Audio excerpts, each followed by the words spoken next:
Hello' friend, আজি আমি এই ভিডিঅ'টোৰ যোগেদি আপোনালোকক দেখাবলৈ ওলাইছোঁ দমকল। দমকলত বহুত পৰিমাণে আইৰণ আছে। আইৰণখিনি কি ধৰণে আমি আইৰণখিনি কমাব পাৰোঁ আজি আমি জনাম। ভিডিঅ'টো শেষলৈ চাব,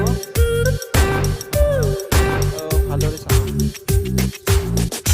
প্ৰথমতে এটা বাল্টি ল'ব লাগিব।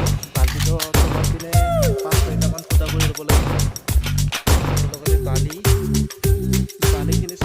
চালি ভালদৰে ধুব লাগিব।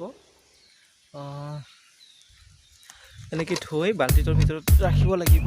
ৰাখি দমকলৰ মুখত ৰাখিব। পানী মাৰিব, দমকলত পানী মাৰিব। তেতিয়া আপুনি দেখিব যিমানে আইৰণ নাথাকক কিয় দমকলত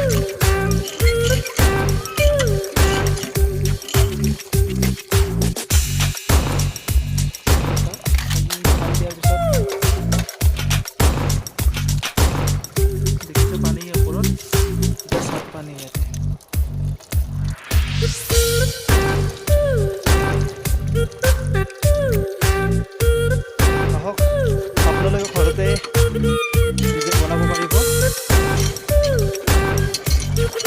যদি আপোনাৰ ঘৰতো যদি আপোনালোকৰ কল আছে, বহুত পৰিমাণে আইৰণ আছে কলটোত, তেতিয়াহ'লে এনেকৈ ঘৰতে বনাই ল'ব পাৰিব।